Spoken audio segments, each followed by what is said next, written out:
Welcome back to the GK news channel. आज है दोस्तों 14 मई 2020 वीरवार का दिन। आइए देखते हैं आज के मुख्य समाचार। आज की वीडियो में जानेंगे दिन की सभी बड़ी खबरें और कोरोना के ताजा आंकड़े।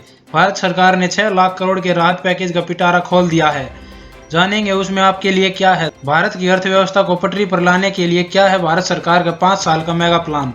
और साथ ही बताएंगे देश में कितनी लाख प्राइवेट कंपनी और कितने करोड़ प्राइवेट कर्मचारियों मजदूरों को फायदा होने वाला है। और जानेंगे भारत सरकार कैसे बनाएगी भारत को आत्मनिर्भर भारत।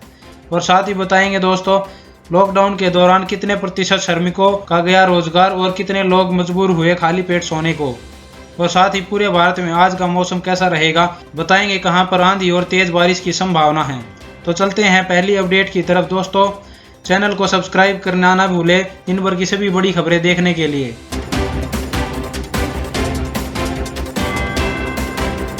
देश भर में पिछले 24 घंटे में 104 लोगों की मौत, 1400 लोग ठीक हुए, 3612 नए मामले आए। दोस्तों देश भर में कोरोना से अब तक मौतों की संख्या 2500 पहुंची है।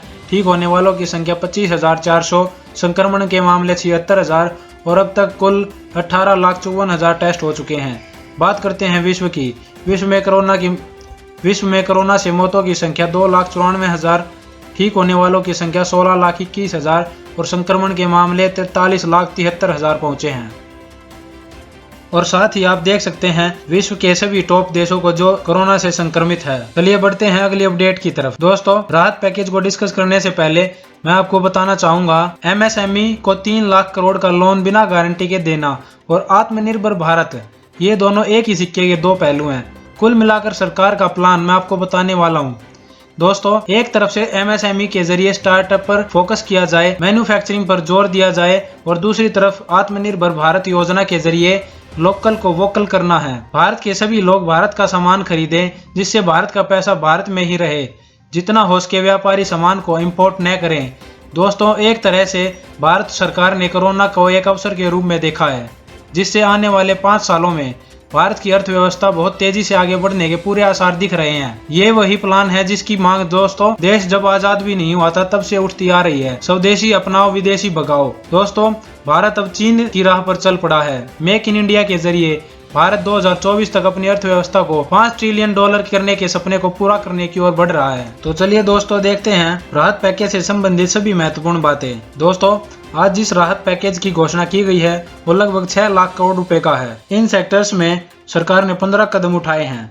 ये हैं 6 एमएसएमई के लिए, 2 एनबीएफसी के लिए, 2 एमएफआई के लिए, 1 डिस्कॉम के लिए, 1 रियल एस्टेट के लिए और 3 टैक्स के लिए और 1 कॉन्ट्रैक्टर्स के लिए। दोस्तों वास्तविक पैकेज 20 लाख करोड़ का नहीं 13 लाख करोड़ का है। कैसे, मैं आपको बताता हूँ। दोस्तों आरबीआई ने अब तक 5 लाख करोड़ का पैकेज दे दिया है और 1,70,000 करोड़ का पैकेज सरकार ने पहले ही दे दिया है। तो कुल मिलाकर दोस्तों 13 लाख करोड़ रुपए का पैकेज आने वाला है जिसमें से 6 लाख करोड़ का पैकेज आज आ चुका है। 20 लाख करोड़ सरकार कहां से जुटाएगी, तो इसके लिए हमें देखना है भारत को केवल 13 लाख करोड़ का ही हिसाब लगाना है। इसमें सबसे पहले तो एलटीसीजी से टैक्स हटेगा, फिर dividend distribution tax corporate tax में जुड़ जाएगा। जीएसटी को 6 महीने का मोरेटोरियम दिया जा सकता है जिससे 6 लाख करोड़ रुपए मिलेगा। बाकी जो पैसा चाहिए सरकार को वह उधार कार्यक्रम से पूरा करेगी। तो चलिए देखते हैं किसको कितना फंड मिलने वाला है। एमएसएमई को 3 लाख करोड़ का लोन मिलने वाला है। एनबीएफसी के लिए 30,000 करोड़ रुपए, बिजली वितरण कंपनियों को 90,000 करोड़ रुपए और सभी सरकारी एजेंसियां जैसे रेलवे रोडवेज कॉन्ट्रैक्ट में 6 महीने का एक्सटेंशन देगी सरकार। इन 6 महीनों के दौरान कॉन्ट्रैक्टर को बिना शर्त के राहत दी जाएगी। और सबसे इम्पोर्टेंट बात दोस्तों 200 करोड़ रुपए के लिए ग्लोबल टेंडर की अनुमति नहीं होगी। दोस्तों सरकार अगर 200 करोड़ रुपए तक की खरीद करेगी तो उसके लिए ग्लोबल टेंडर जारी नहीं किया जाएगा। जनरल फाइनेंशियल रूल्स में बदलाव किया जाएगा ताकि देश के छोटे उद्योगों को टेंडर हासिल करने का मौका मिल सके। बिजनेस और वर्कर्स को 3 महीने के लिए 2500 करोड़ रुपए का ईपीएफ सपोर्ट रखा गया है। कंपनियां पीएफ में हिस्सेदारी 12% की जगह 10% तक कर सकेंगी। टीडीएस रेट में कल से 25% की कमी होगी जिससे 55,000 करोड़ का फायदा होगा। जिनके भी रिफंड लंबित है उन्हें जल्द से जल्द भुगतान किया जाएगा। छोटे उद्योग हो, पार्टनरशिप वाले उद्योग हो, एलएलपी हो या कोई अन्य उद्योग, सभी को जल्द से जल्द भुगतान होगा। दोस्तों रिफंड की गति को तेज किया जाएगा। टैक्स ऑडिट अब अक्टूबर से आगे बढ़ेगा। अब 30 नवंबर तक आयकर रिटर्न भरा जा सकता है। दोस्तों देखते हैं अगली अपडेट। MSME की परिभाषा बदल दी गई है। माइक्रो यानी छोटे उद्योग वे कहलाएंगे जहां 1 करोड़ का निवेश होगा और 5 करोड़ का टर्नओवर। स्मॉल यानी छोटे उद्योग वे कहलाएंगे जहां 10 करोड़ का निवेश होगा और 50 करोड़ का टर्नओवर। मीडियम यानी मझले उद्योग वे कहलाएंगे जहां 20 करोड़ का निवेश होगा और 100 करोड़ का टर्नओवर। और साथ ही MSME को ई मार्केट लिंकेज किया जाएगा। ट्रेड फेयर में उनकी भागीदारी सुनिश्चित की जाएगी। सरकारी और सार्वजनिक क्षेत्र की कंपनियों के पास उनका बकाया है तो उन्हें अगले 45 दिनों में भुगतान करवाने की कोशिश की जाएगी। दोस्तों किसी भी तरह का अतिरिक्त शुल्क नहीं लिया जाएगा, जिससे 45 लाख MSME को फायदा होगा। लोन लेने के लिए क्या है टर्म्स एंड कंडीशंस? इसके तहत आपको 1 साल तक लोन वापस नहीं करने की छूट मिलेगी।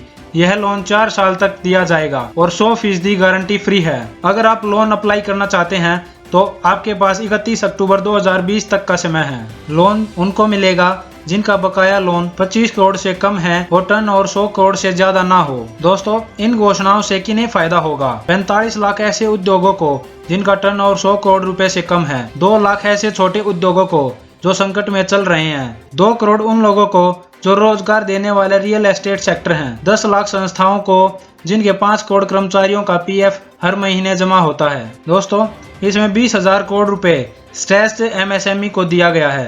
अच्छी MSME के लिए 50,000 करोड़ का फंड ऑफ फंड मिलेगा। सभी छोटे उद्योगों को शामिल किया जाएगा। इसमें माइक्रो इंडस्ट्री के लिए 25 लाख से बढ़ाकर निवेश 1 करोड़ कर दिया गया है। देखते हैं अगली अपडेट। दोस्तों PM मोदी की अपील पर अमित शाह का पहला कदम। केंद्रीय सशस्त्र पुलिस बल की कैंटीन में मिलेगा बस लोकल सामान। हाँ दोस्तों यह आदेश देश भर में केंद्रीय पुलिस बलों के सभी कैंटीन में 10 लाख CAPF कर्मियों के 50 लाख परिजन 1 जून से सिर्फ स्वदेशी प्रोडक्ट उपयोग करेंगे। हर साल इन कैंटीन में 2800 करोड़ का सामान खरीदा जाता है।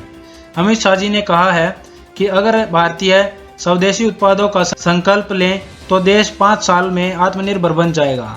देखते हैं अगली अपडेट। अजीम प्रेमजी यूनिवर्सिटी ने 10 नागरिक सामाजिक संगठनों के सहयोग से एक सर्वे करवाया है। 13 अप्रैल से 9 मई के बीच 4000 लोगों से फोन पर बात करने के बाद ये सर्वे किया गया है। दोस्तों इस सर्वे से पता चला है कि करीब 61% परिवारों के पास इतने पैसे नहीं है कि वे 1 हफ्ते का राशन खरीद पाएं और लॉकडाउन में 67% श्रमिकों का गया है रोजगार। दोस्तों 74% लोगों को भरपेट खाना नहीं मिल पाया है। चलिए देखते हैं अगली अपडेट। कोरोना वायरस पर बदनाम चीन ने दी सफाई। सामने रखे ये 6 तथ्य है। दोस्तों पहला तथ्य है कि चीन ने कहा है कि पहला केस वुहान में पाने से ये साबित नहीं होता कि वायरस वुहान में ही उत्पन्न हुआ है। दूसरा यह मानव निर्मित नहीं है, यह स्वाभाविक है। तीसरा चमगादड़ चीनी व्यंजनों का हिस्सा नहीं है और ना ही यह वुहान मार्केट में बेचा जाता है। चौथा चाइना ने अंतर्राष्ट्रीय समुदाय को इस महामारी की जानकारी देने के लिए जल्द से जल्द सूचित किया है। पांचवा डॉक्टर जोंग जिंगसियन कोविड-19 मामलों की रिपोर्ट करने वाले पहले व्यक्ति थे और इसके लिए उन्हें सम्मानित किया गया था। ये चाइना के नागरिक है। छठा चीन डेटा पर खुला और पारदर्शी रहा है। अब तक राष्ट्रीय और उपराष्ट्रीय स्तर पर 3000 से अधिक प्रेस कॉन्फ्रेंस कर चुका है। चलिए देखते हैं अगली अपडेट।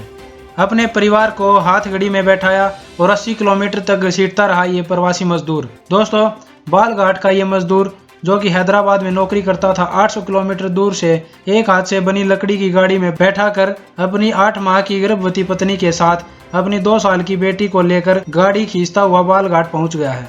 दोस्तों जहां तक विपक्ष की बात है, विपक्ष ने कहा है कि इन सब मजदूरों के खाते में 7,500 रुपए प्रति 3 महीने की दर से डालते रहें। लेकिन दोस्तों ये कोई उपाय नहीं है, क्योंकि इससे ना तो भारत की अर्थव्यवस्था को कोई बूस्ट मिलेगा और ना ही इन मजदूरों को लॉकडाउन खत्म होने के बाद कोई रोजगार। इस वक्त छोटे व्यापारियों को मजबूत बनाना बहुत जरूरी है। इन मजदूरों का शहरों को छोड़कर इस तरह गाँव में जाने से इनका शहर में वापस आना बहुत ही मुश्किल है। चलिए देखते हैं अगली अपडेट। महंगी हुई शराब, छत्तीसगढ़ सरकार ने भी लगाया कोरोना टैक्स। हाँ दोस्तों 10% नया टैक्स लगाया है छत्तीसगढ़ सरकार ने। चलिए देखते हैं अगली अपडेट। संपूर्ण भारत का 14 मई 2020 का पूर्वानुमान। दोस्तों मौसम विभाग ने बतलाया है 11 जून तक मुंबई और 27 जून तक दिल्ली में दस्तक देगा मानसून। और साथ ही गर्मी का प्रकोप शुरू हो गया है राजस्थान में। राजस्थान के लगभग सभी भागों में तापमान 40 डिग्री के पार चला गया है और पिछले 24 घंटे के दौरान राजस्थान के कुछ शहरों में 45 डिग्री को भी पार कर चुका है। साथ ही देखते हैं अगले 24 घंटे के दौरान मुजफ्फराबाद, गिलगिट बाल्टिस्तान, जम्मू कश्मीर, हिमाचल प्रदेश में मध्यम बारिश के बीच 1-2 स्थानों पर तेज वर्षा के आसार हैं। लद्दाख और उत्तराखंड में 1-2 स्थानों पर बारिश हो सकती है। मध्य प्रदेश, महाराष्ट्र, मराठवाड़ा, छत्तीसगढ़ और कर्नाटक में कुछ स्थानों पर हल्की बारिश हो सकती है। पंजाब, हरियाणा, पश्चिमी उत्तर प्रदेश, दिल्ली और राजस्थान के कुछ हिस्सों में धूल भरी आंधी के साथ बारिश हो सकती है। केरल और तमिलनाडु में हल्की से मध्यम बारिश के साथ 1-2 स्थानों पर भारी वर्षा भी हो सकती है। अंडमान व निकोबार द्वीप समूह में भारी से अति भारी वर्षा होने की संभावना है। पूर्वोत्तर भारत के कई हिस्सों में मध्यम बारिश की गतिविधियां बनी रहेंगी। दोस्तों, आने वाले 2 दिनों में सरकार द्वारा दिए गए राहत पैकेज की पूरी जानकारी आसान शब्दों में देखने के लिए हमारे चैनल को सब्सक्राइब जरूर करें और बेल आइकन को जरूर प्रेस करें। दोस्तों, वीडियो अच्छी लगी हो तो इसे लाइक जरूर करें और अपने फ्रेंड्स के साथ और व्हाट्सएप ग्रुप पर, फेसबुक ग्रुप पर इसे शेयर जरूर करें। जय हिंद, जय भारत।